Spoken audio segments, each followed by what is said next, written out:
when we do stabilization and have one team doing investigation. This time we have specific teams doing different things while we are stabilizing the Western Cape. In terms of personnel, the province of Western Cape for the past 5 years, this is the only province that got more than 4,000 personnel additional to what they have.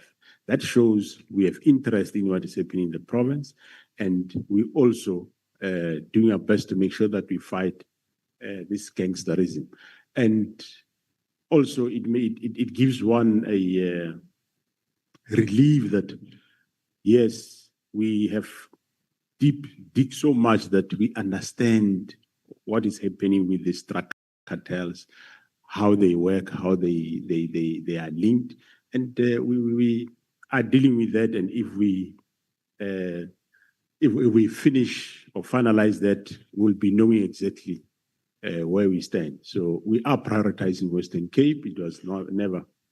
Some provinces don't even get more than 10 people at any given time, but this province was the one given more police members, and we went as far as going to the previously advantaged areas. You are Cape Town, you are Claremont, reducing police personnel there and send them to Cape Flats. For example, the Mkhwanazi police station is made up of majority of police members that come from your likes of Camps Bay and Claremont and so on. So we did rectify to make sure that we don't ignore the Cape Flats, and that's what we are doing. Thank you. Thank you so much, General. I think in closing, let me help you. You say that you are trying to find out how they work. They work via the cartels linked to the minister. You've done much over the years, done much. The crime stats remains the same. There's no impact and there's no intelligence. We need to relook at the plan that we have for the Cape Flats and this country. I thank you. Thank you, Chair. Thank you so much, Honorable James. Honorable members, can I check the alternates? The alternates, those who want to speak, may you please raise your hands, the alternates, so that I can note you. I see Honorable Shikelen, Honorable Leanne Matthews, Honorable Nomvalo. Is your alternate speaking? Okay. Honorable Sokanyile, do you want to speak? Yes, that's why I want to check, so that I note all of you, you speak and we know we're done. And I must make it very clear, I see Honorable Vessels is not here. And we have not received his apology. And he also has not indicated with me as the chair that he will be arriving late or he will not be here. So I have said that you are speaking on my mercy. So at the time this mercy is being granted and you are not here, you forfeit. It's not a right that can be claimed. Okay, we are going to proceed like that. Honorable Sokanyile. Thank you, Honorable Chairperson. Good morning to you. Good morning. Maybe just before you start, Honorable James, at any time that you may want to be released, you are released. Thank you. Continue, Honorable Sokanyile. Thank you. Good morning to the honorable members. Good morning, General. Morning, Honorable Member. Yeah, I wanted to hear greeting. Then also to the administration. General, let me start with what you raised yesterday about the Board of Commissioners, whereby you indicated that the South African Police Service Act makes a provision for the establishment of a board of commissioners, which is composed of yourself as a national commissioner, together with the 9 provincial commissioners. Then you also said that during meetings, you acknowledge that there is a practice of including the senior officials in BOC meetings, and yet the Act doesn't provide this. Even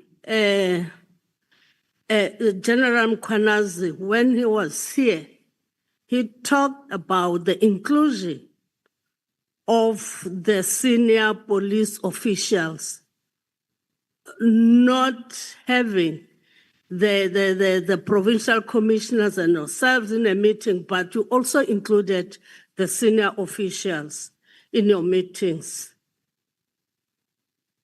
Then General Mkhwanazi raised reservation on the attendance of the senior police officials. Can you reflect on this, as you are saying that because you are the person responsible to chair that BOC, and yet you include this difference that General Mkhwanazi had and yourself having to include the senior officials. Can you talk about that? You saw it correctly. Can you express your views as well as the reservations that General Mkhwanazi had on that?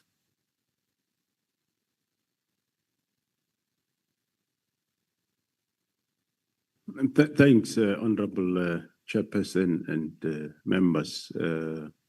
Yes, the board is established in terms of the Police Act to constitute exactly, as you said, the National Commissioner and the 9 provincial commissioners. But the Act doesn't prohibit any inclusion of anybody else. And the purpose of the board is an advisory body to the National Commissioner, which we, from the legal point, the legal advice that we got, that there's nothing wrong to include senior officials in that because it's not prohibiting that, and it is an advisory body to the National Commissioner in terms of various matters of coordination of in provinces. So we saw no issue or no problem because the provincial commissioners will still be included, so their views will still be taken, because it's not to say their views is going to become law or is law. They are just advising the National Commissioner. Instead of creating maybe 2 bodies, go and meet with the board and then go and meet with the other senior officials at another angle to hear their views. We saw it just as fit to have both in one meeting, and they exchange their views, give advices, and you get it from one meeting. And we saw more advantages in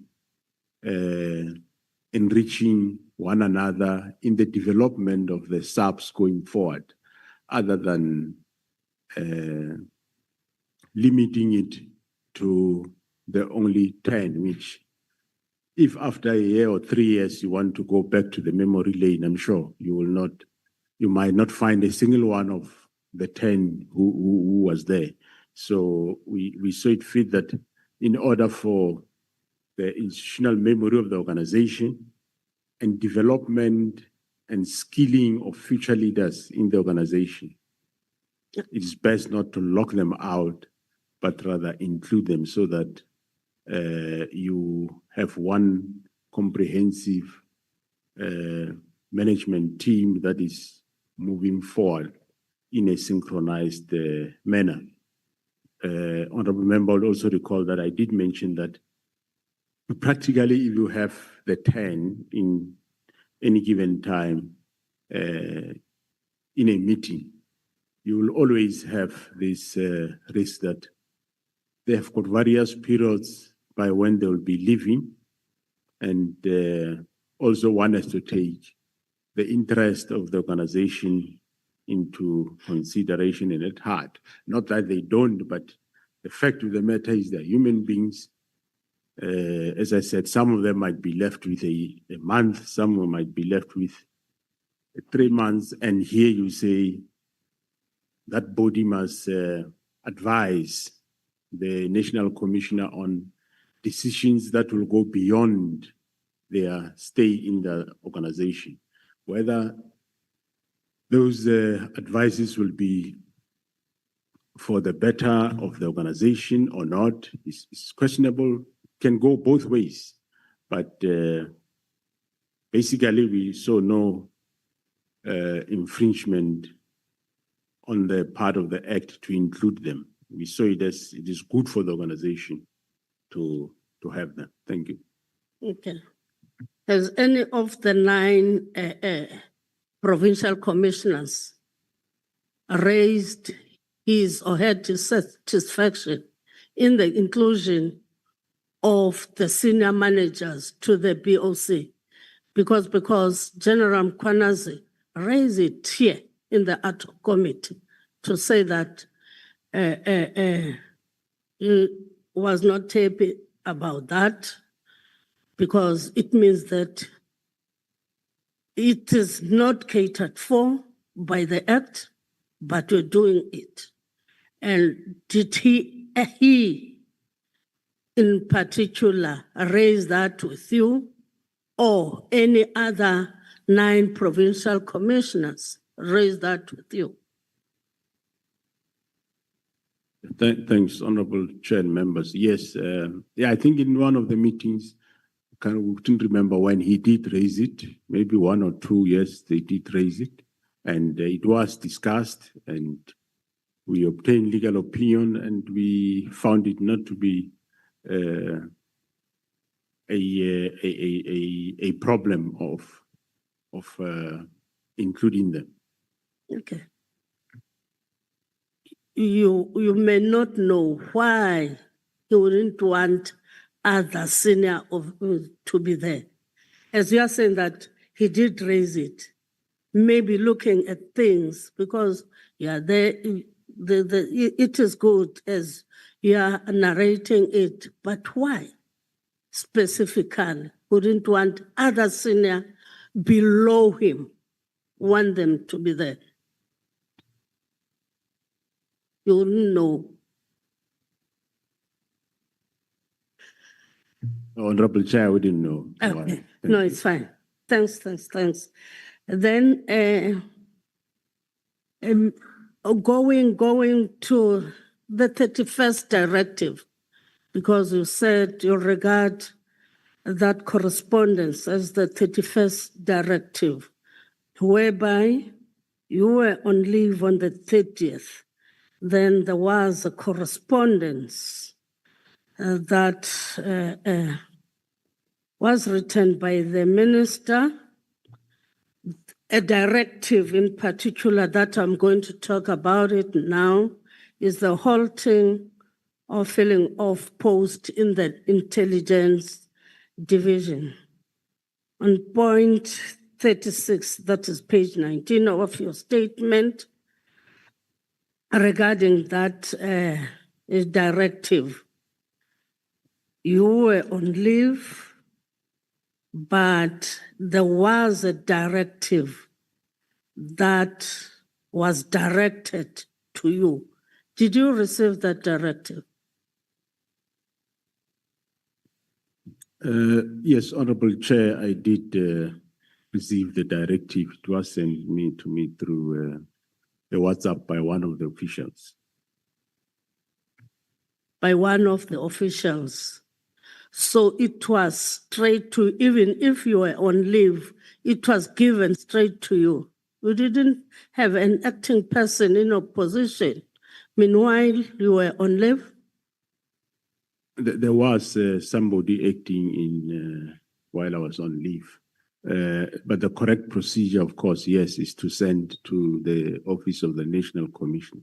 And that office is the one that will send to the acting National Commission. So it means that the acting National Commission, I understand it was Musigidi or Musigidi, something like that. Musigidi. Am I correct? That is correct, Honorable Chair. He didn't see that one. He was not given. As the acting person, you know, I'm talking on a layman point of view. I've never been to SAPS. You are in the acting position. The National Commissioner is on leave. Then the directive is given straight to you whilst you are on leave and not given to the person who's acting. Then that person liaises with you. I'm just checking. Thanks, Honorable Chair. It was not wrong to send it to the email of the National Commission. That is the official good practice. Okay. And it is my office that will then send it to the acting National Commission, which they did. Thank you.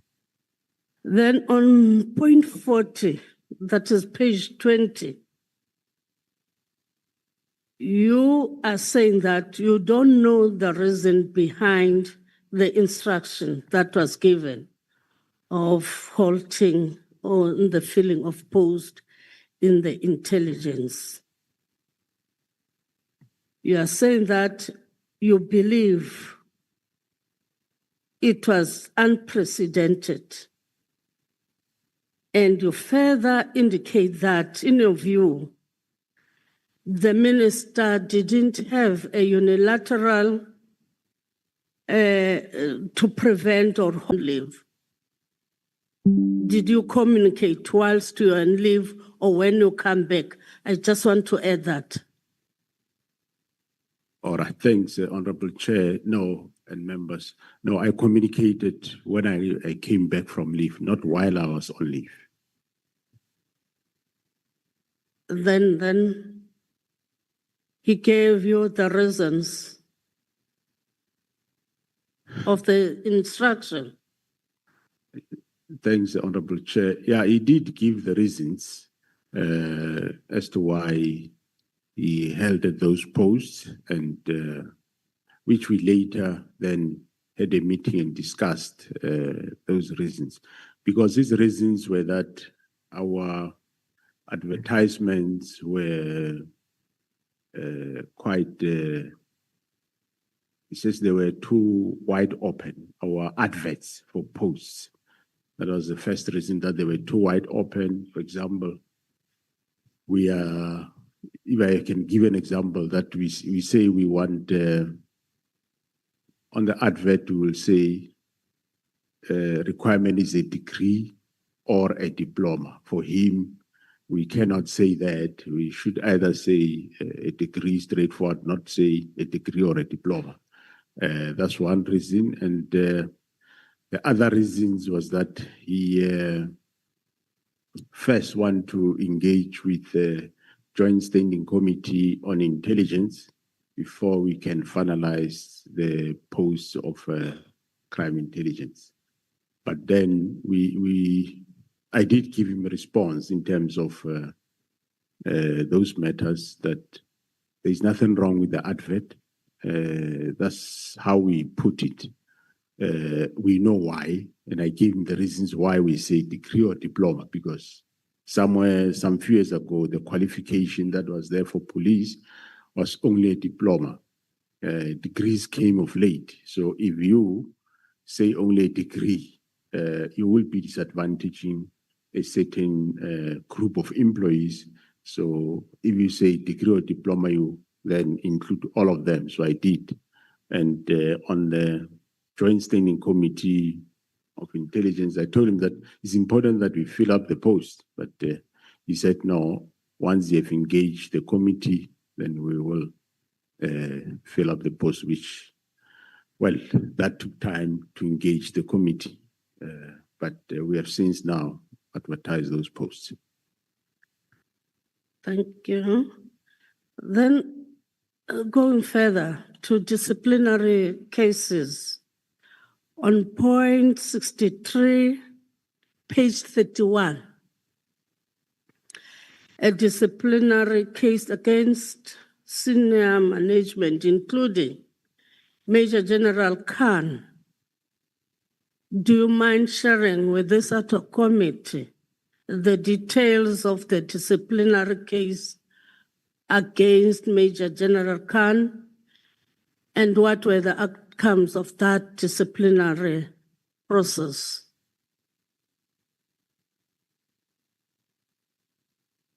Well, thanks, Honorable Chair.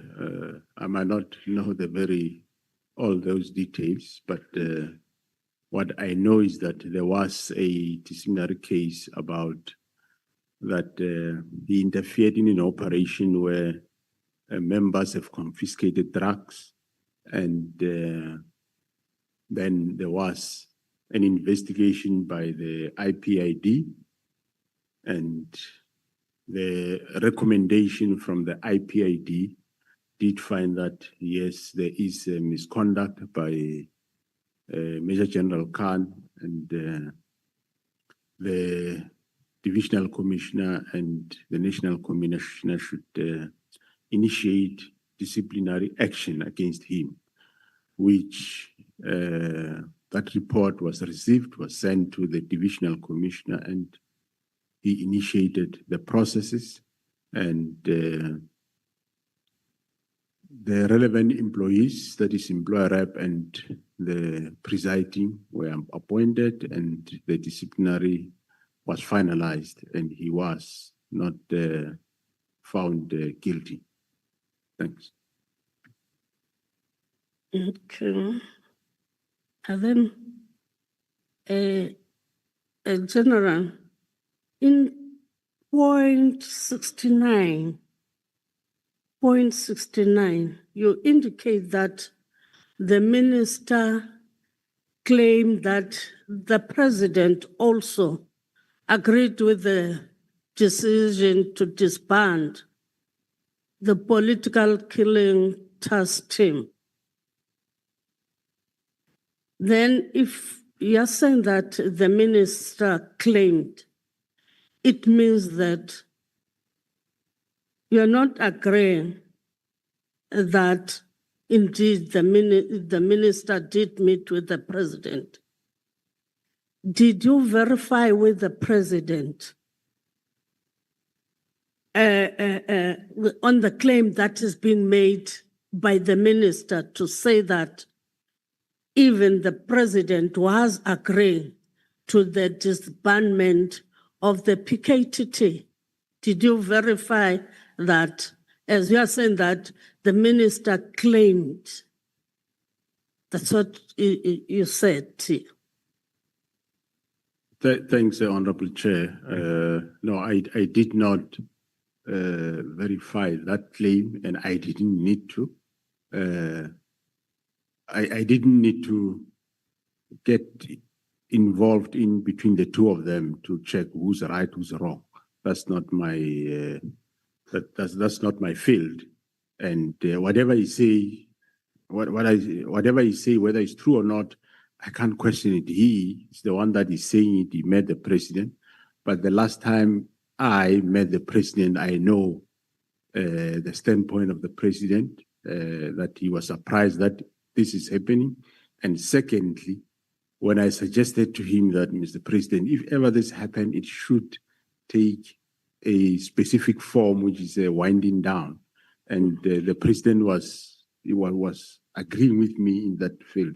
So whatever later I get, I didn't see a need that now I must start checking between them who is saying what. I leave it. I respect that space, but I know where was the president standing the last time I met him. Thanks. Okay. Thank you about that. Then again, on point 72, you indicate that Lieutenant General Khumalo's presentation was partly accepted. Can you just elaborate on why are you saying that it was partly accepted? The report was partly accepted when he made that report, or on the meeting of the 6th March with the minister, whereby Lieutenant General Khumalo was giving that report and it was partly accepted. Why do you say it was partly accepted? Thanks, Honorable Chair and members. What I mean when I say it was partially accepted is that, remember, I made a proposal to the minister on the 22nd of January. I gave him a report and there was no response. Then on the 6th of March, when we presented this idea that, well, if ever you decide to disband the team, rather let it be wind down. So there was contestation on a lot of matters there in that meeting.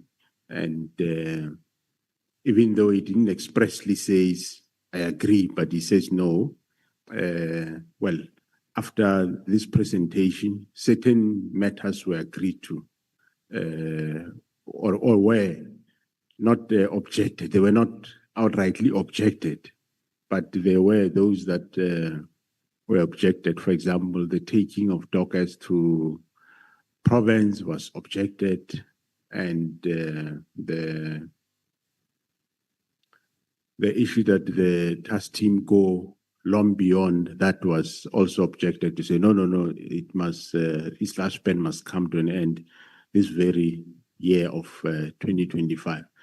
So when one says partially, we refer to that. It looks like for some reason, it looks like he was amenable to this winding down in a way. Okay. I think the chairperson is looking at me. This last one. You know, when General Mkhwanazi gave evidence to this ad hoc committee, there are recommendations that he made for the parliament to consider. One of those is the decentralization of the police function to provinces. As a national commissioner, what is your view on that recommendation made by General Mkhwanazi, especially on the decentralization of the police function? It will talk to the constitutional amendment. What is your view on that one? Well, thanks, Honorable Chair. The current constitution says there shall be a single police service in the country. And my view, I subscribes to that you have one national police service. And the current legal framework, I think, is quite sufficient enough to have certain functions done at the provinces. I do not think you need another law to have functions be delegated to provinces. If there is any function that is required by a province, it can still be done in the current framework, which the current amendment of the Police Act that is coming, if it's about allocation of resources, be it financial or personnel, yes, currently that is done by both head office and the province. But if there's a need for more delegations to a provincial commissioner, can be done in the current dispensation. What currently is done is that the provincial commissioner, yes, he get given a certain number of people. We develop a structure, which of course provincial commissioners have to have input in it, and that structure get approved, and he get given posts, and he will sit and choose who get appointed where, which is not an issue, and the operational budget get given to the provincial commissioner. The compensation of employees, that is salaries, is managed by national. And well, whether you delegate it or you do it national, if you are paying 10 personnel, you'll still be paying 10. But I think that if there is a need, that can still be done. It does not need, might not need a law to do. It might just need the National Commissioner and the Treasury look at mechanism and delegate the whole budget of a specific province to from national to a specific province. I don't think it needs any further delegation, but you need to have one single police service, one common norms, rules, and standards across nationally. Otherwise, one day you will have to carry a passport to go to another province. Thank you very much about that. Thank you very much. Thank you, Chair. I finished. Thank you so much, Honorable Sokanyile, Honorable Shongwe. Thank you, Chair. Thank you. Sawubona, General. Uyaphila. Thanks, Honorable Chair and members. Sawubona, Honorable Member. Siyaphila. General, I'll just shoot straight to the point. Is IPID report on Phala Phala, is it a top secret?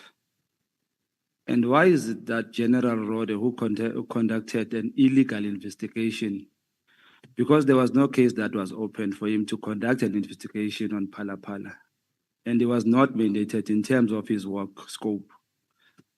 He's alleged to have tortured suspects and is still in the same position and nothing has happened to him.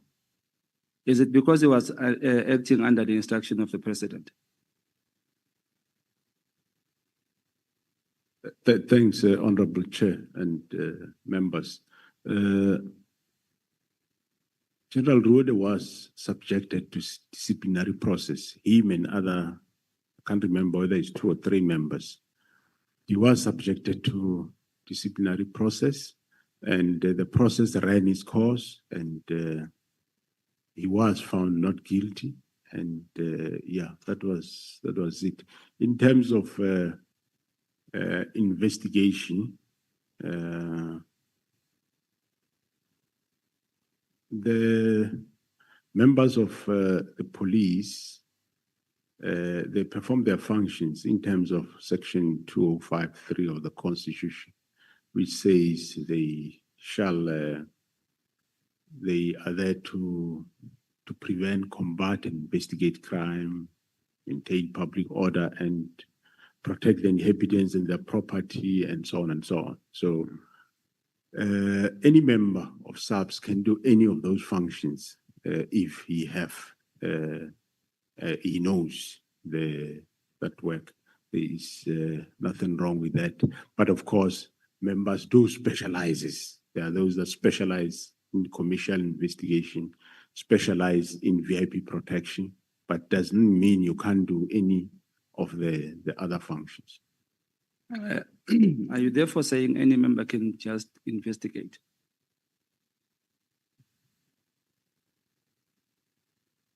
Come again, Honourable Member. Are you therefore saying any member can just do an investigation, can be a detective or do an investigation at any time? Well, Was you he can. my question is, was he mandated to investigate Phala Phala? Thanks, Honourable Chair. No, the investigation was done by detectives. The investigation at Phala Phala was done by detectives from, I think, Bela Bela, if I'm not mistaken.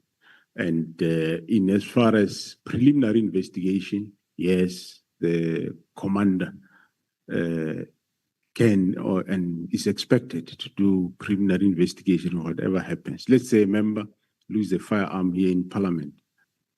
The commander is not going to sit back and phone Cape Town Central detectives and say there is a firearm lost here.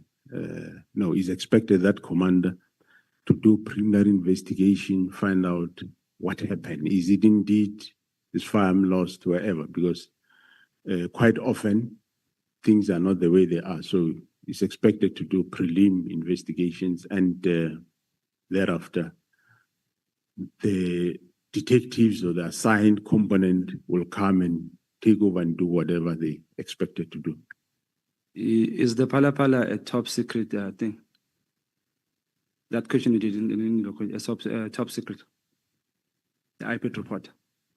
Well, I wouldn't know. I received a report which, based on that, we charged General Ruode on. I'm sure IPIT can answer that question better. So IPIT doesn't report it? Honourable Spangwe, before you. Not at all. General, the statement that you deposed with us, does it have the part that you are dealing with now, the two of you?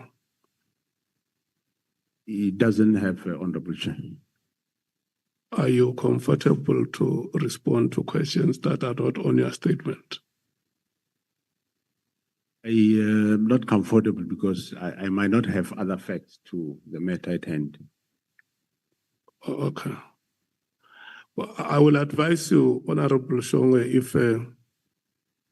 if there are additional matters to the statement that you may want to raise with the general, you can do that in writing, so that we do not inconvenience the witness. And I think this is a fair point, honourable members. Honourable Malim. No, Chair, you're not going to make such a ruling. The general was asked yesterday about people who are being searched when he was sitting there. People who are being searched while he was sitting there. It was not in his statement. He was comfortable to answer those questions. So if you can answer about something that it didn't happen when he was in the office, when he was on a witness stand, what stops him about us answering a question that is police related? And he has been doing well. He says, well, I may not answer that one. IPIT might be able to deal with that. But to stop members from asking the top cop about issues of the police, they don't have to be in his statement. He answered yesterday comfortably about a matter that was taking place at that time while he was here. So it's unfair to rule a member out of order and say he must write a question, which is a well-known issue in the country. It's unfair. It might not be in his statement, but it's a well-known issue. He wants to respond to it, he will respond to it. If he thinks he doesn't have facts to that effect, he will say, no, I don't have facts. Please refer it to the relevant people. And we take it like that. Not that we must write questions when he was comfortable answering questions about a prevailing matter while he was sitting here. Thanks. Honourable Nombalo.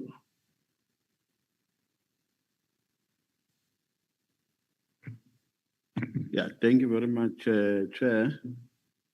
Partly covered by the latter speaker. Chair, I just wanted to invite your attention to, within the terms of reference, to paragraph 4.1.2, which says, amongst the things that we need to investigate Is any related claim regarding corruption, financial or otherwise bribery or misuse of public resources within SAPS and any other relevant institution? So the question raised to the witness is not peripheral. It is not of context. It is within the scope of framework of this ad hoc committee. So like the honorable member has correctly said, that it must be a witness that says, I'm not able to answer to this question, but we are not of context here because the IPID matter and the Palapala report fall within the ambit of the work of the SAPS. And the question is asked for a purpose of making a determination of whether the decision to declare it as top secret was correct or not. And if it was not correct, is it related to this allegation that is here, which talks about the misuse, unethical behavior in the SAPS, and so on and so forth? So I think you have been unfair to the member, Chairperson. Thank you very much. Okay. I think you, honorable members, you have a fair point. I accept the point of order. It is sustained. May you continue, Honorable Shonga. In my defense, Chair, ngicabanga ukuthi njengomhlali waselokishini eDavidton, when a caliber of Lieutenant General Mkhwanazi says here sitting in front of us is the most powerful person in the SAPS, I think in my mind as umuntu waselokishini, it tells me that he should know everything that happens at SAPS. Am I wrong, Chair? But the question was, is the IPID report a top secret? Can we pass that? I don't know, through you, Honorable Chair and members, I don't know. I think the IPID themselves can be in a better position to respond to that question because IPID do not report to me. They have got an executive director of IPID, which that executive director report directly to the Minister of Police. Thank you. Are you ever informed when there is top secret reports? You ever know when there's a report that is said to be a top secret?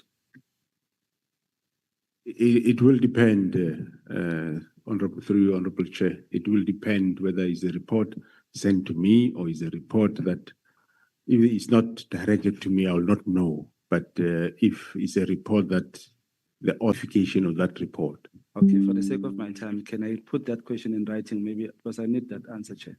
Thank you. Where was I? Okay, SAPS is an instruction-based division. Even if when you go into a course, they give you a call-up instruction. Am I correct? That's correct, Honorable Chair. So how much of 07 of the Constitution would you say another big problem in SAPS is the fighting of, would you say another big problem in SAPS and the fighting of crime is criminal network capturing political office barriers, and those office barriers do the bidding for criminals like we see in the drug trafficking, illegal mining, and political killings?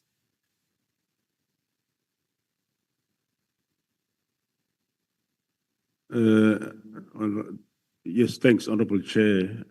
I'm not sure, are you asking that, do I agree with the statement or I'm not sure? No, I'm asking you how much of a problem is illegal and unlawful instructions from the political office barriers? Then my statement on that one, just to motivate that, is that you were recently instructed by the currently suspended minister to disband the PKTT team. So I'm asking with how much of a problem is illegal and unlawful instruction from political office barriers? How much of a problem is it in your space? Thanks, Honorable Chair and members. I wouldn't say it's a big problem because some of the instructions or views, the ministers will ask about whether can we do something like this, and we'll advise him that no, we don't do it this way, we do it this way. So that's how it goes. And yeah, even with the previous ministers, there was no insistence. I think this is a typical one that one I've seen. Some in the past, yes, one might say something and he will be advised to say, no, we don't do it this way, we do it this way, and there were never problems. Thank you. While I appreciate the delay tactics you played in delaying Minister Mkhwanazi from disbanding the PKTT, but I want to know, was this instruction illegal from Minister Mkhwanazi? And if it was legal, at what stage did you know it's an illegal instruction from him? And did you inform him that this is an illegal instruction? And just to finalize that, what happens to such instructions that are deemed to be illegal? What should happen to that person who gives such an instruction? Well, as to what happens, I think is a question that one will not have an answer to it. But my view, yes, I view it as an encroachment. It's an area that was never explored before in this regard. I don't think there was ever a national commissioner that ever got an instruction of this nature in writing. So, as I said, Honorable Chair, I viewed it with suspicion, especially the way it came about. Hence, I didn't want to implement it immediately. And but eventually, we end up finding that no, indeed, after we find out what was the motive behind, that's when we can concretely say no, but this was illegal. At the beginning, as I said, today we're sitting here knowing what we know now. Yes, one can 100% say this was an illegal instruction. But that time, without the background as to why are they doing this, they knew what they were doing. And we didn't know. Only after 13 May did we then know that actually the arrangements to disband the task team started immediately after the search of Mr. Matlala's premises and the arrest of Mr. Molefe. The plans to start the process of disbanding started from there moving forward. That's what the chart shows, and that's what my other officers that have got these reports on their toes, they will come and tell you. Then it became very clear that this was illegal. Right from the beginning, yes, I viewed it as illegal encroachment, but not so sure, and also not sure why is he doing this. Hence, I asked him, but why you do this? And the man could not give me reasons. Okay. Have you reported such a matter to the president? Through you, Honorable Chair, I reported everywhere. I reported to the President, General Mkhwanazi, reported to Police Portfolio Committee. I kept on asking the minister every time. The 6th, I asked him, why are you doing this? I mean, the 16th of January, I asked him, why are you doing this? Shouldn't you have given us time that we brief you? What is PKTT? What are they doing before you disband it? And there was no room to accommodate that. 6 March, 27 March, still same. So where else should one go? There is no other door. Which door to go? I can't take him to court. I can't take him to United Nations. On a hindsight, or if, as I said to the previous member of parliament, that everybody in South Africa, all the analysts that are here today, members of this August House, We were all there, and luckily this specific instruction was out in the media. In as much as it was directed to me, yes, but everybody had the opportunity to have seen it, luckily, and none of anybody have ever saw something wrong with it. That's why I said, I'm just making a hypothetical example that should it have been this instruction issued, the task team was investigating political, farm matters. Do you think the situation would have been the same? I'm sure surely me and you know they wouldn't have. Those quotas of the society, they should have risen up. But this one, different. So we end up now, yes, fighting this, trying our best. So one tried his best under circumstances. Thank you. Thank you. So I didn't get the clear answer of after you have reported, where else you've said you have reported. Did you report to the president? Did you speak to the president about this illegal instruction? Thanks, Honorable Chair. Yes, on the 1st of February 2025, I did meet the president on the matter. I reported to him that I received this instruction, and I will remind him about the team, and he knows the team because the team did brief him 17 March in Durban. So that this team has been disbanded, and I don't know why, and it's been disbanded urgently, and he was taken aback also why it is this happening, and that's why I said, well, it's not. I don't want to cause conflict between the two of them, but I said this is not a request or a view; it's an instruction that I must do it, and I did try to knock for. If there is, can we engage on further on this matter? And the minister said no.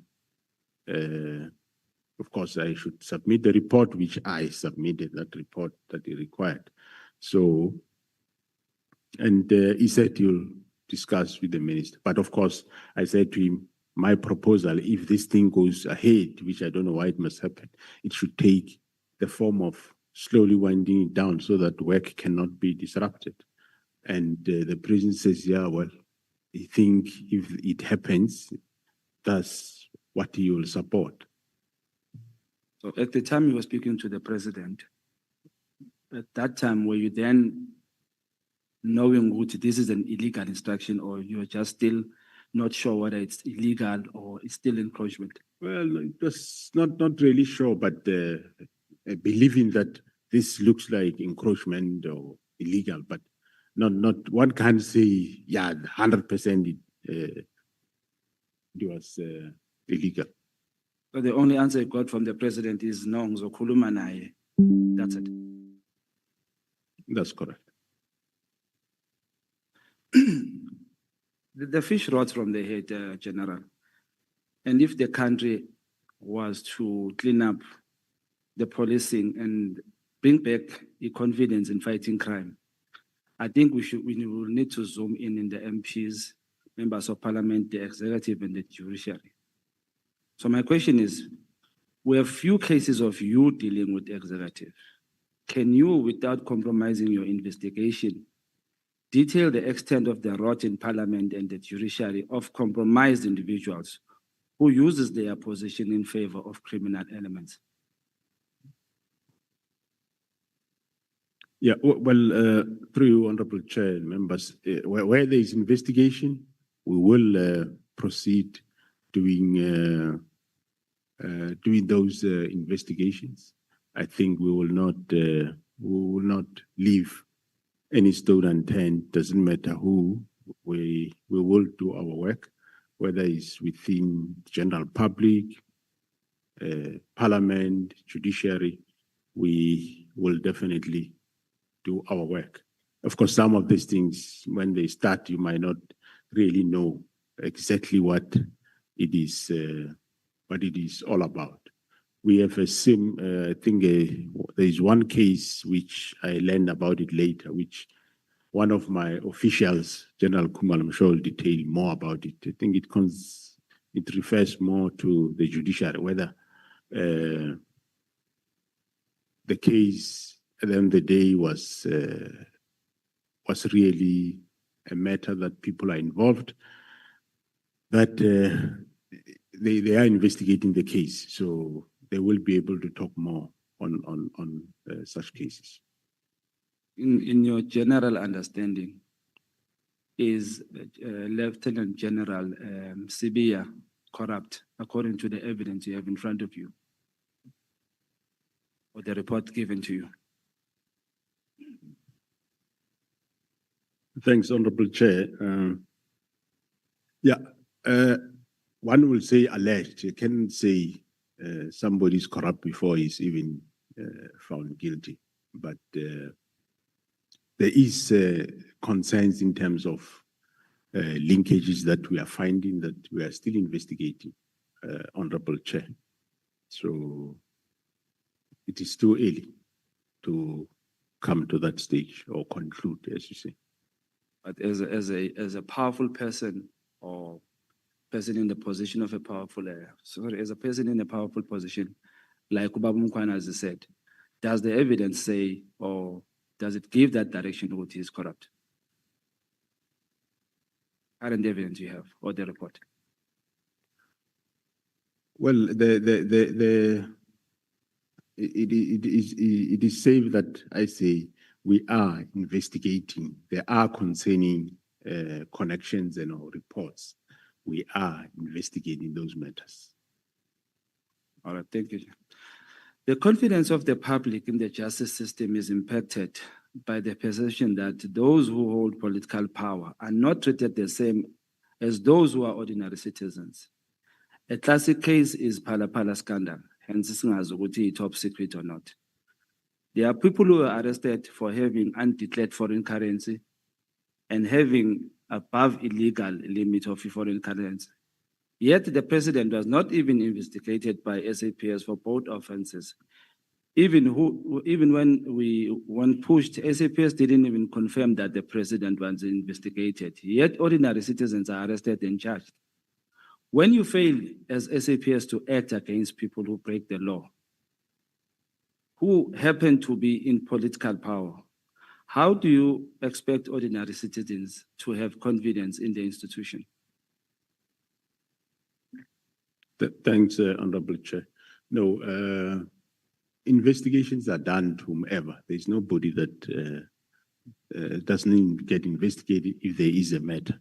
As far as I know, there was investigation by both, I think, Bela, police, SAPS, and also the DPCI. I know they were investigating other cases, even though, of course, they wouldn't be reporting that to me. I'm sure they report to the minister that.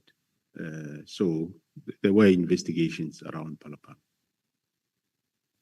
Was the president actually? Did SAPS confirm that the president was being investigated? Well, they were investigating the incident. As far as I know, that happened there, and I think the fact that I did not briefed on the investigation, I don't know what was in the docket. It would be safe to say I know that there was investigation and or two investigations, one by the SAPS in Bela, one was done by the Hawks. And there is a case currently that I know for the people that did a break-in. And another case I know there was case investigated by the DPCI. All right, Chair. I just want to finish up the picture. One question. I think I still don't understand how to ask you this question. Uti, remember that when this Phala issue happened,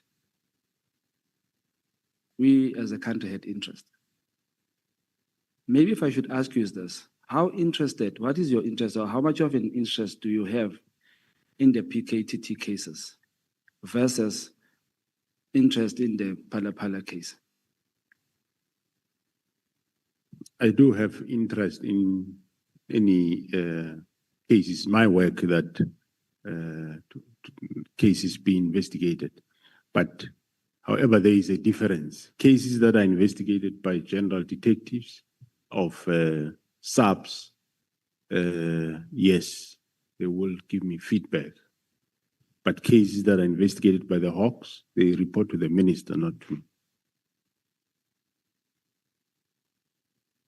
No, Chair, I think in Semshawa's Katsek alternate like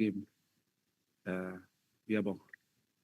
Thank you so much. I want to thank you, honorable members who are alternates. You have been very consistent in terms of compliance with my instructions. Can we move to honorable? We are going to take honorable Shikeleng and thereafter honorable Matthews. We break. Questioning. General, I'd like to make a statement. I think in my life I've called you 3 times, and the reasons for those calls were because the issues were of a serious nature. Yesterday, you told us that General Mkhwanazi had approached you various times within his career in the SAPS to discuss serious matters with you too. It doesn't appear as if he just called you generally to discuss frivolous matters or just ask you some silly things. Am I correct in that? That's correct, Honorable Chair. Thank you. So, General, as the leader of an elite SAPS task team, because you are the leader, at the end of the day, you're the head, you've described this task team as performing excellently. How is it that you did not immediately intervene or instruct that the decision to disband the unit be placed on hold until your return to the office after you were informed about the letter on the 2nd of January? Thanks, through you, Honorable Chair. I would remember that I did indicate that I was on leave, and I was with the minister on the 28th. Hence, I did say to the team, they can write reports, and I'll attend the matter when I come back. Remember, there was nothing done in that period.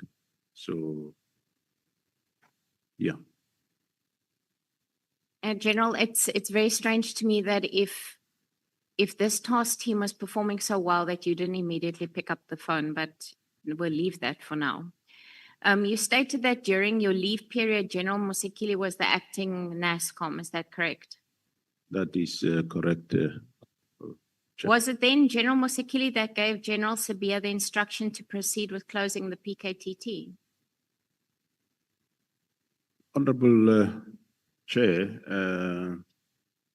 I did indicate that there was nothing that was done until I come back from leave, in as far as the closing of the team is concerned. Hence, I told them while on leave that I'm not going to bother myself with this. I do not want to attend crisis that is generated by other people unnecessary. I was with the minister on the 28th. He didn't say anything. So I didn't see any need. Why should I rush for such an instruction while I was on leave? So nothing was done until I was back. All right, General, thank you. So if nothing was done until you came back, then you were the person that gave General Sibiya the instruction to proceed with closing down the PKTT. I did, Honorable Chair, I think yesterday did indicate that when I came back, he came to me with a letter that was effecting the minister's instruction, which was directed to General Kumal, where he was bringing the letter that I signed, and I didn't sign that letter. The next day, the 15th, after I said, well, remember, first day I told him that I don't want us to do this. If ever we have to do it, we're not going to do it this way, because remember, I said this instruction it wasn't a consultative sort of letter. It was a direct instruction that you do this thing. So I said, well, if we do it, we will do it in this fashion, which I said is the winding down, phase out approach. And I referred him to a Major General to go and assist him in the report. And the 15th, when he came back, in that letter or report, I still saw immediate disbandment. I didn't really read the whole letter. And that's when I switch off and say, no. I see that we want to go this direction. So leave this matter. I would write the report because I understand what do I want to suggest with the minister. Thank you, General. General, so if you earlier on said that the email was sent to your email address from the minister, how did General Sabia get hold of the document? And then how did he go about coming to see you with a plan? Thanks, Honorable Chair. I did indicate that it is standard that the email will be sent to my office, and I did indicate that my office, I direct my office to send it to the relevant deputies, which they send to the acting national commissioner, which is General Msikiri, and also send to Lieutenant General Sabia. Thank you, General. So I'm going to go back again and say to you, so in actual fact, you are the person that affected the closing of the PKTT because you sent it, you instructed that the email get sent forward for discussion. That is how it is. So, General, if General Mkhwanazi did not hold the press briefing on the 6th of July, would you still have opposed the closing of the PKTT? Because clearly what you're saying now and the impression that you created at the Portfolio Committee on the 5th of March is not the same because you never once said you are opposed to closing this task team. Thanks, Honorable Chair. I did indicate that this directive was like an order that I must do, and I find ways to do it, and I want to engage the minister that we discuss this because, as I said, of concern on the directive was he did assessment and this. The team is no more relevant, and which I said, but that can't be true. That's why I wanted engagement of the minister that let's engage and discuss, and he kept on not acceding to this engagement. So the team would have been still have been there. It wouldn't have gone anywhere. To still have been there. And remember, after we discovered what is, after General Mkhwanazi briefed me about what is the main intention of this, then that's when I say, no, now that we know, we're not gonna now participate in any further this disbandment or this phase-out approach. And I immediately also notified him that I want to meet you and see you on this matter. And unfortunately, again, that meeting never happened. It only happened a Monday after the 6th of July. So you waited until General Mkhwanazi spoke to the media before you actually took action. That's what you're telling us. But No. nevertheless, it's fine. No, On the 28th of March at about 10 o'clock, and this is on your note SFM 14 on page 278, there's a discussion that says on the 28th of March 2025 at about 10 o'clock, a meeting was held at the Head Office Crime Intelligence between the Divisional Commissioner of Crime Intelligence, Lieutenant General Khumalo, and the Divisional Commissioner of Detectives, Lieutenant General Sentimule. And then it further goes on to say that they decided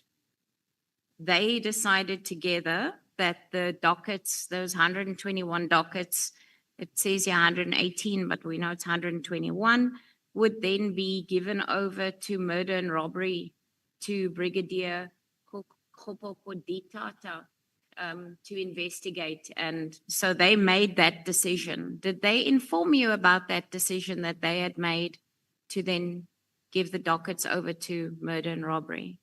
Before you received this note, did they inform you? No, Honorable, through you, Honorable Chair, no, they didn't inform me.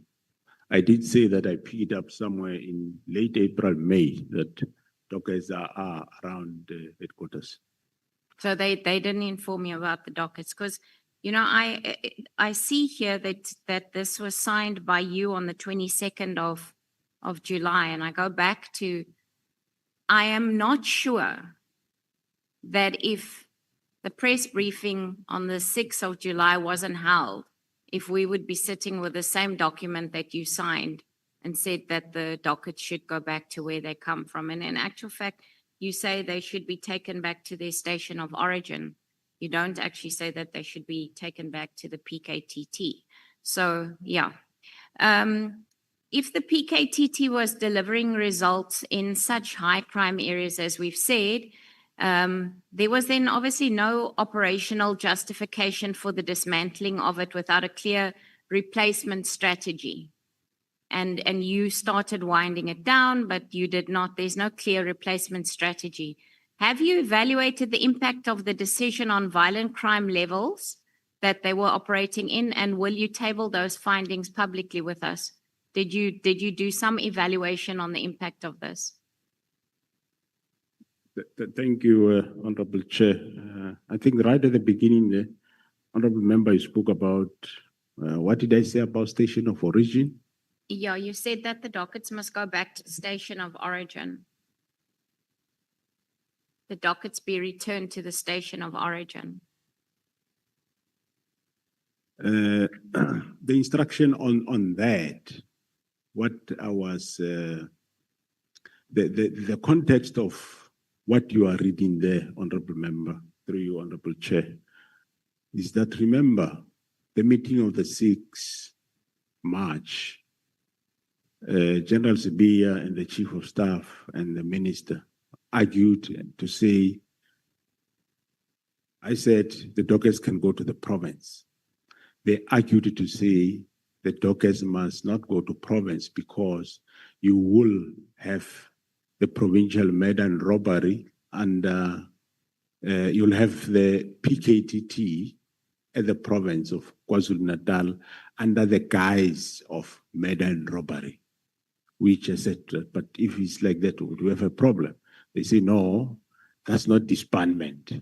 Minister was saying disbanding, meaning must be disbanded. So no dockets should go to the province, but to station of origin. That's not me. It was them that said that. And that specific point did gain traction in that meeting to say no docket must go to province, but station of origin. So the context that is there that I wrote there is that I'm saying to General Sibiya, now you are bringing a submission to me asking to go and investigate these dockets that are at head office. Why would docket be head office if the last time we spoke of dockets on the 6th of March, the agreement was dockets go to station of origin? That is the context of what you are reading there. That's how you should understand that. Thank you, General. So I just want to say then, I mean, you say that that meeting took place on the 6th of March where you were present at, where they said the dockets must go back. And then on the 28th of March, there's a meeting between Lieutenant General Khumalo and Sentamule to discuss these dockets and where they should go to.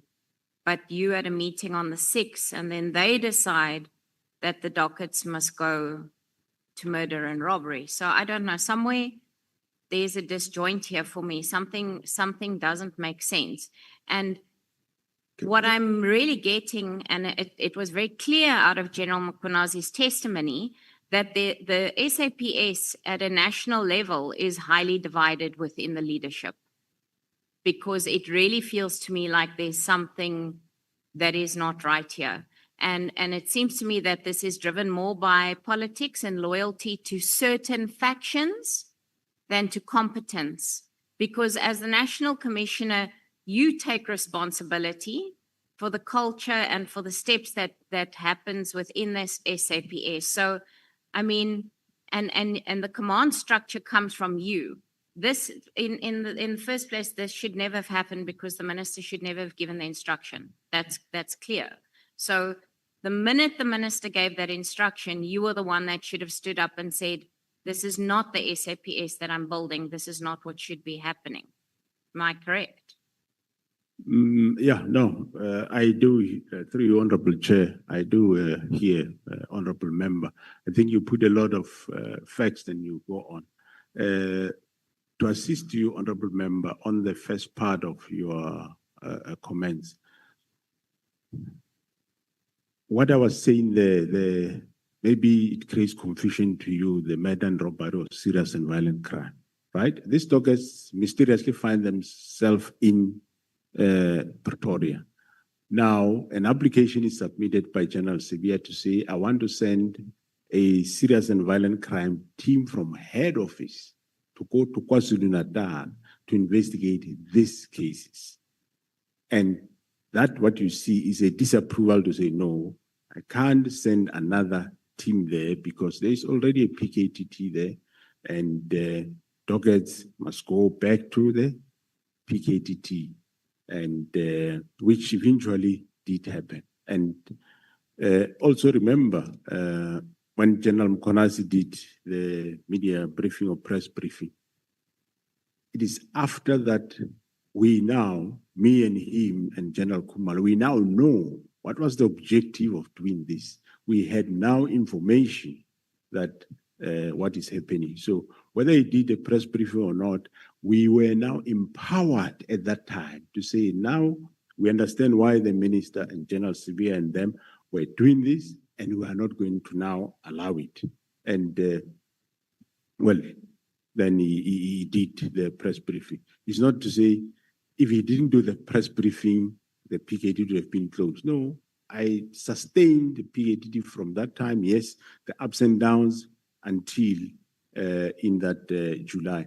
But in June, we became aware what was the real reason. So after I know, I can't still allow it to go that route. Hence, I said to Minister, I want to see you, I want to discuss this matter. But he couldn't still see him. I only saw him after the 6th of July. Thank you, General. General, I mean, you've said now that after you became aware of the issues, surely then it was your responsibility to hold the press briefing actually, and not General Mkhwanazi, if he, as the head of the SAPS. Well, probably we deal with, through Honorable Chair and members, we probably deal with matters differently. Mine, I said, they must brief me, and I compile a report, and I was going to take that report to the president to say, the president, this is the discovery, which eventually I did, but even though I did after the press brief. Thank you, General. General, my last question is, here where we sit today, the release of the crime statistics has been delayed by over 2 months in South Africa. I asked you about it previously. It's not the first time I'm discussing it with you. Would it be fair to say that the inner turmoil currently within the SAP is contributing to the delays and affecting the organization's overall functioning? Of course, that's through you, Chairperson. Colleagues in the room will ask questions, but I really, there's not once in anything that you've said to me today or to us to say that you were not in agreement with the closing of this PKTT. And I don't know, you can tell me today I'm wrong, but nowhere is there communication from you that I can see that you've submitted or anything that you've told us except for you tried to speak to and you did this and you contacted somebody, but nowhere were you not in agreement with this. Am I correct to say there's nothing on paper from you saying that you were not in agreement with the closing of this PKTT? Thank you, Honorable Chair and members. Honorable Member, if I agreed that the team be shut down, it should have been shut down on a hindsight, you can see that the purpose of this instruction was to shut down the team while I was on leave for those few days. That's why it was immediate, urgent, which I said, no, you can compile reports, but don't do anything until I arrived. After I've arrived, Honorable Chairperson, from that time, where we were all in this space where we don't know the motive behind this, and me trying to find motive from the minister and not coming up to today. Yes, the team has ups and downs, but the team is still operating. As I said, I did the best. On a hindsight for honorable members today, because we have got more information when the instruction was issued, now you know what is the motive. Yes, you can reason that, no, maybe the National Committee should have done 1, 2, 3. But if you were in my position that time, not knowing all these motives, and I think, well, I did the best I could, and the team is still there up to today. I might not have been perfect. I might not have been done the way you might have liked I should have done it, but I did it my way, but I sustained the team. The team is still there. Well, of course, with problems. We are rebuilding it now, and we are opening a new political task team in Gauteng to deal with problems of Gauteng. Thanks. Thank you, General. I have last question for you. Do you think that that crime intelligence in South Africa is salvageable? Do you think that we can still have a crime intelligence in our country that is not going to be under scrutiny, or how are you going to fix that department? Thank you. Thanks, Honorable Chairperson. Well, the appointment of the Divisional Commissioner of Crime Intelligence, Lieutenant General Khumalo, to that division did brought a new hope in that division with a view to resuscitate crime intelligence. I believe it can still be done, and the former minister was agreeable to the reforms that we wanted to do there. Unfortunately, there was change of administration, and in the new administration, there was no further traction or agreement.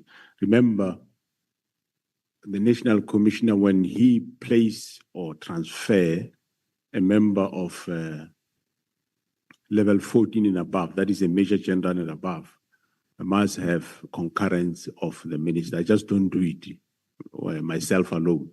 I must have concurrence of the minister, and if the minister don't concur, you will struggle. But we can still salvage crime intelligence. There are good men and women that in that division that are doing well. And I must tell you, since Lieutenant General Khumalo arrived there, we saw tremendous work being done. We have a lot of successes. We're still having them now, yes, under the ailing conditions. But of course, we need cooperation of all, cooperation of the executive, which is the minister and his deputies. We need your cooperation as honorable members, because sometimes most of the distractions and disruptions in that division come from this honorable house. That's the biggest problem. It doesn't matter which political party, but it comes from also from this house.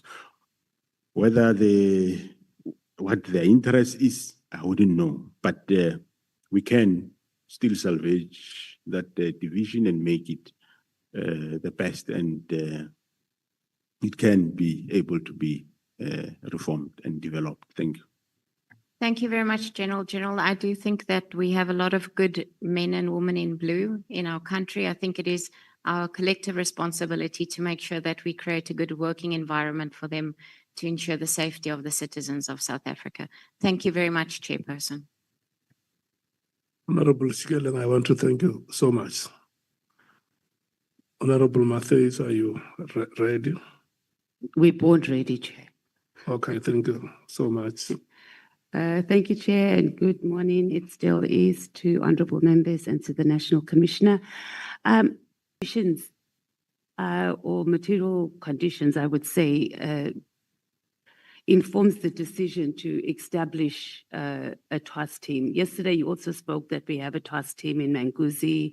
I think I've also heard you speak about the rhino poaching task team and then that. So operationally and strategically, what is happening that these teams are established? Thanks, Honorable Chair and members. The task team are established at various levels. It can be a station commander's task team, which might consist of 4 or 5 members to address a specific crime problem. Can be under the provincial commissioner. Can be a national task team established by either the structure called the National Crime Combating Forum or the National Joints by the Deputy National Commissioner Policing, or it can be directed from National Commissioner to be established. So it depends where the problem is. And normally the community and or the honorable members and or the executive minister or the president can identify like a specific problem, and we might say, well, we'll address that problem through ordinary policing, or let's establish a specific task team that will deal with the specific problem. So it gets established at various levels.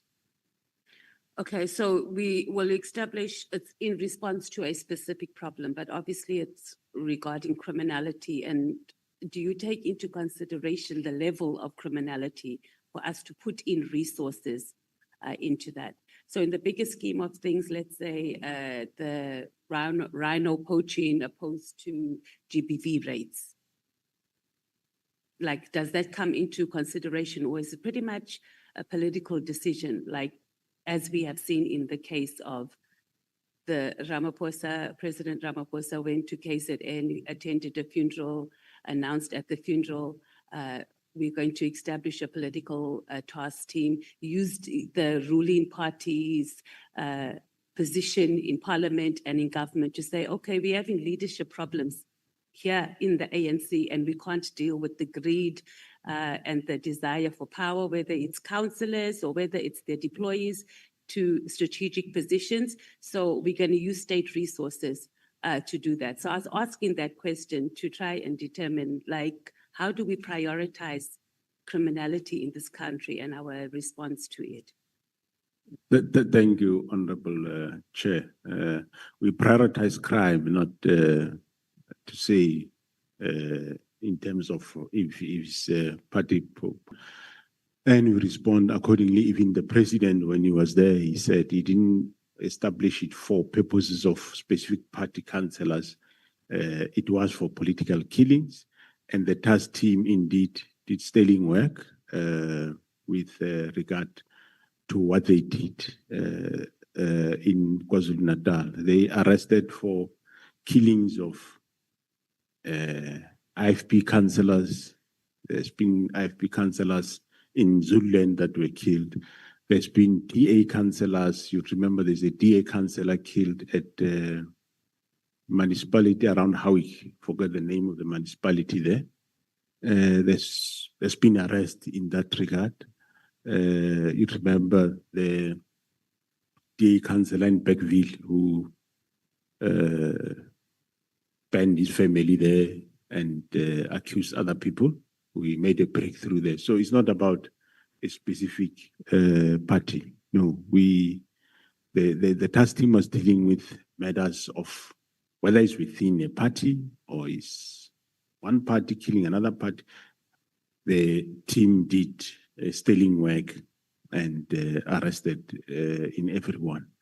We do have, in terms of GBV, Honorable Member, we have a unit. It's not a task team. It's a specific unit that is there.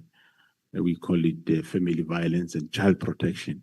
That is dealing with the cases And of course, remember where there is such a case which we might not understand how it is high profile case, GPV, we do establish those task teams to go and investigate and make a breakthrough. After breakthrough, then we dissolve the task team. It's not that we prioritize rhinos and politicians over other people. No, we prioritize crime. Okay, General, the less we say about the FCS, the better. But the point was just that we just wanted to establish the political involvement of political parties, specifically the ruling party called the ANC. And I acknowledge that there are political parties that also, other political party members that are also investigated. But yesterday we were told that the majority of these political killings are ANC members and their deployees too, and I'm sure you will agree with that, but we can move on to that. I know you're trying to keep a neutral position, but we must just be honest that it is the ruling party that has brought us here with the Political Killings Task Force. And not that the task force is not doing a sterling work. I'm just talking about the fact that state resources are mobilized to deal with matters affecting political party in particular. Let's talk about your counterintelligence operations vacancies. So in paragraph 52 on page 25 of your statement, you said that there have been cases where investigations or reports, the question here is there cases where these investigations or reports can be deliberately or falsified to target certain individuals? Have you had a problem like that? And can this process of counterintelligence investigations and report be weaponized against certain people within the South African police force, but the country at large? Thanks, Honorable Chair. No. The counterintelligence investigation cannot be weaponized. It's purely investigating those people that are involved. If you recall, this crime in Gauteng was, we don't say it's new, it shows it has been there. If I look at the cases now of this Ket Matlala, the 18 new cases I'm talking about, which are not part of those that I had caught, shows that this thing has been for quite some time there around. So, and we discovered it only after the killing of Amaswart in Vereeniging. So there is no weaponization. It's investigation that is based on what has been done, murder or attempted murder or illegal possession of firearm, and it is those people that get linked there. No weaponization of the Gauteng counterintelligence investigations that I'm aware of. Yes, there might be weaponization of maybe other structures against the team, yes, but this specific counterintelligence investigation is not targeting anybody falsely. So they do their work perfect. Don't give credit to never a detective, but actually he's the best detective now in the country, that I must say. And most people know that's how it is. The instruction that you received from the minister on that letter when you were on leave, it says that you must also halt the recruitment, and you said that it was unprecedented, and beyond the minister's was unprecedented, and beyond the minister's lawful powers. What did you do about that? Because we've been dealing mainly about the political killings task team. That was one of 3 instructions on that letter. So the halting of filling those positions in crime intelligence, what was done about that? In crime intelligence, sorry. Yeah, through you, Honorable Chair, and thanks, honorable members. Yes, I did engage the current new acting minister, and I have subsequently advertised those posts. They are being in the process of being filled. Well, I didn't know why. Well, I did say why he said why he was stopping the filling of those posts, but I have since advertised those posts. But And even the rounds of promotions also have been advertised. okay, so you just continued with the process. It was done recently because that instruction was given in December. We're now in October. So you didn't halt the filling of those posts in crime intelligence. But I'm saying what action was taken in the first place against the minister for even giving that instruction? Did you report him anywhere? Was there any, did you even report to the committee? Because you presented an annual report to us, and I don't remember that being highlighted, that you got an instruction to stop. And that would have been a platform where members of parliament could have engaged the minister to ask why he would give such an instruction. Yeah, no, that I didn't report anyway. I engaged him personally, and he agreed to say, let's meet and discuss. And we eventually met, and he expressed what is his problem. And I was able to tell him what he sees as a problem is not a problem. And he agreed that, okay, you can now proceed. But of course, he said he still wants to go to the other committee, which that was the part that was outstanding. On the media briefing, did you think General Mkhwanazi overreached when he went and he did the media briefing? Well, it's difficult to say, but well, I think, well, he did what he did, so I don't see anything wrong with it. Because the provincial commissioner can do press briefing in his province, and he can. And he did tell me that he's going to talk about the political Killing Stars team, give their successes.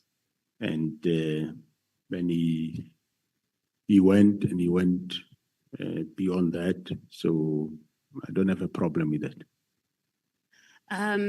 Why did you choose to write an affidavit when he requested you to write an affidavit about the transfer of files, and you didn't act on it yourself? He gave under testimony that you submitted an affidavit, and on that affidavit, based on that affidavit, he opened cases about obstruction of justice, amongst other things, on the 121 dockets that were transferred. Well, through your Honorable Chair, remember here it is after the fact. After we know that what was happening is a crime. And remember I said, after I had the dockets, that was agreed that if ever the team is closing, dockets must go to station. All of a sudden, these dockets are now here at head office. And I said, there can't be dockets here, they must go where they come from. And those processes were started to get those dockets back. But before that, after one became aware that, oh, this, what is being done is actually a crime, then you report a crime at a police station with an affidavit. So why didn't you do it and left it to the KZN commissioner to do it? I do what? Why didn't you open the case as the commissioner, because it affected you directly, and you gave an affidavit to him to open the case? So he became the complainant. That's my understanding. Or am I not, I didn't get it correctly?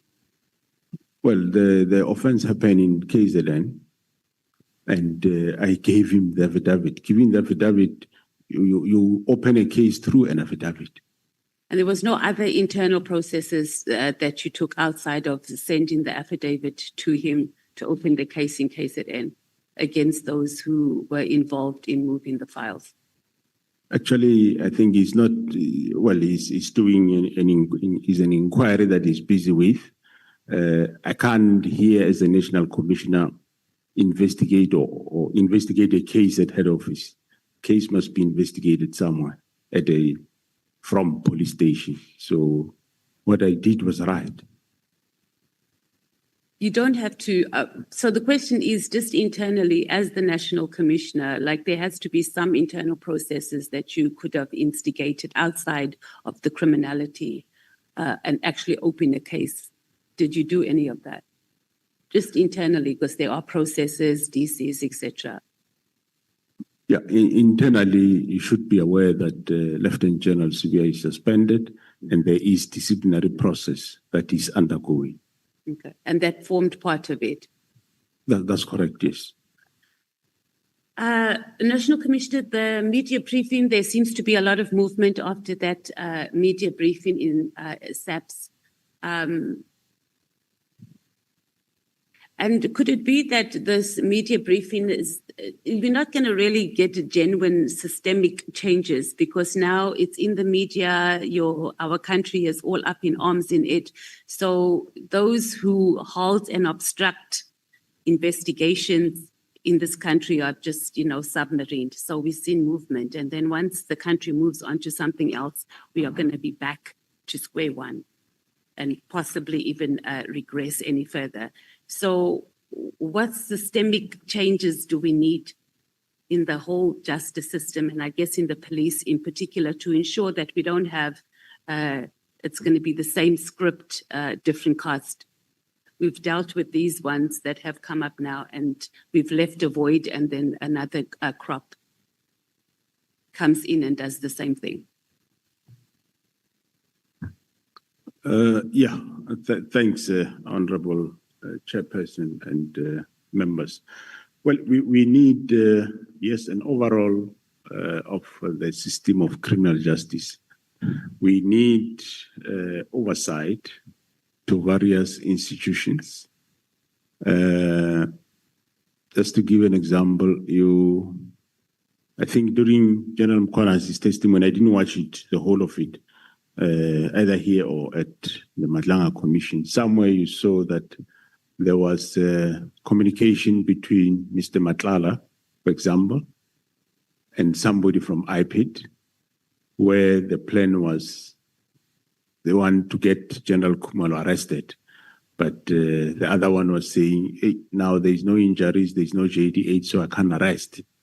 So we just need leaders that respect their work, but we also, of course, need oversight that institutions that are meant to do specific work, they do that which they are meant to. They do not chase personal agendas or be weaponized to do nefarious activities and acts. That we need that oversight into institutions, and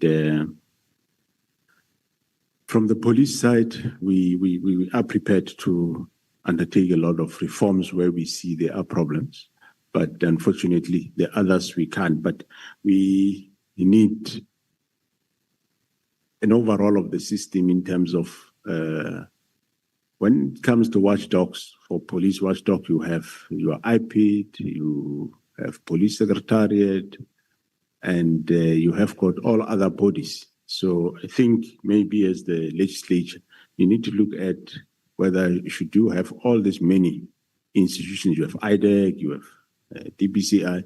Should you have all these many bodies? Why should you have IDEC and DPCI more or less doing one and the same thing? And you have police secretariat, you have IPID. I know it's there in law, but couldn't you have one institution that is police oversight? In it, you can have a DG with a DDG IPID and a DDG Civilian Secretariat of Police instead of having too many. And you end up having police, instead of busy fighting crime, they are writing reports to satisfy each and every of these institutions. So that, I think we need to look at that and look at what these institutions Are they doing what they're supposed to do? Or are they weaponized to do other things? So that is the critical matter that is a problem. Institutions are tend and weaponized to do other things. Like we have now, the counterintelligence operations in Gauteng. Sure that we don't leave a void after we get rid of cartels and politicians that are involved in enabling all this. We need to look at the oversight bodies. We have too many, and perhaps just have one, and that will assist in trying to maintain a clean South African police service. Yeah, I think if you do that, you will definitely have a better oversight, because now there are many.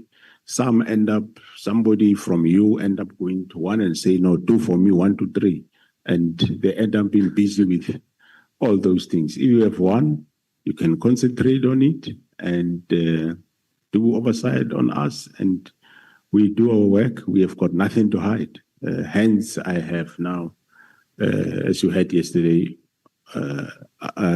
requested the SIU to do lifestyle audit of all members of SAPS, because sometimes some of you of the honorable members and other public people, they are used against us to say, yes, Masemla is corrupt, yes, he's doing that, just to push a narrative that is not really there. Some have been paid to do those things, which is not the truth.